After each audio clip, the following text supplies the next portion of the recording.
ಆದ್ರೆ ಆ ದೇವಾಲಯಕ್ಕೆ ದೇವಸ್ಥಾನಕ್ಕೆ ಮತ್ತಷ್ಟು ಶಕ್ತಿ ಬರಬೇಕಾದ್ರೆ ಅದು ಕಾರಣ ಯಾರು? ಬಂದಿರುವಂತ ತಾಯಂದ್ರು ನೀವೇ. ನೀವು ಶ್ರದ್ಧೆಯಿಂದ ಭಕ್ತಿಯಿಂದ ನಿಮ್ಮೂರಿನಲ್ಲಿ ಬರಬೇಕಾದ್ರೆ ಈ ಊರಿನ ಕಾರ್ಯಕ್ರಮ ಇವತ್ತು ಆಲಯ ಪುಟ್ಟದು ಅನ್ನೋಂಗಿಲ್ಲ, ಆಲಯದಲ್ಲಿ ಕೂತಿರ್ತಕ್ಕಂಥ ದೇವಿ ಚಿಕ್ಕದಾಗಿರ್ತಕ್ಕಂಥ ಮೂರ್ತಿ ಅನ್ನೋಂಗಿಲ್ಲ, ಇದು ಬೃಹತ್ ಮಟ್ಟದ ಆಲಯವೇ. ಹಾಗೆ ಇಲ್ಲಿ ಬಂದಿರತಕ್ಕಂಥ ತಾಯಂದರು ತಾವೆಲ್ಲರೂ ಶ್ರದ್ಧೆಯಿಂದ ಬೆಳಗ್ಗೆ ಎದ್ದು ಬೇಗ ನಮ್ಮೂರಿನ ದೇವಸ್ಥಾನ ಪ್ರತಿಷ್ಠಾಪನೆ ಆಗ್ತಿದೆ ಅಂತ ಹೇಳಿ ಶ್ರದ್ಧೆಯಿಂದ ಭಕ್ತಿಯಿಂದ ಬಂದು ತಾವೆಲ್ಲ ಸೇವೆ ಮಾಡ್ತಿರೋದ್ರಿಂದ ಈ ಆಲಯಕ್ಕೆ ಮತ್ತಷ್ಟು ಶಕ್ತಿ ತುಂಬಂತಾಗಿದೆ. ಈಗಾಗಲೇ ಸರಿಸುಮಾರು ಮಾಧ್ಯಾಹ್ನಿಕ ಆಯ್ತು, ಇನ್ನೂ ನೀವು ಯಾರು ಊಟ ಮಾಡಿಲ್ಲ. ಯಾಕೆಂದ್ರೆ ಊರಲ್ಲಿ ಒಂದು ದೇವಸ್ಥಾನ ಪ್ರತಿಷ್ಠಾಪನೆ ಆಗುತ್ತೆ ಅಂದ್ರೆ ರಾತ್ರಿನೇ ಉಪವಾಸ ಇರ್ತಾರಂತೆ. ಹಾಗಂತ ನೀವು ಯಾರು ಉಪವಾಸ ಇರೋ ತರ ಮಗ ಕಾಣ್ತಾ ಇಲ್ಲ ನನಗೆ.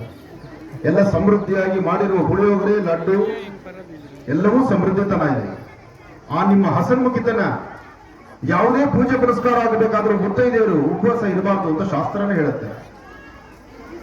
ತುಂಬಾ ನಿಟ್ಟುಪವಾಸ ಮಾಡ್ತಕೊಂಡು ಬೆಳಗ್ಗೆಯಿಂದ ಸಂಜೆವರೆಗೂ ಉಪವಾಸದಲ್ಲಿದ್ದು ನಾವೇನೋ ಸಾಧನೆ ಮಾಡ್ತೀವಿ ಅಂದ್ರೆ ಅದಲ್ಲ.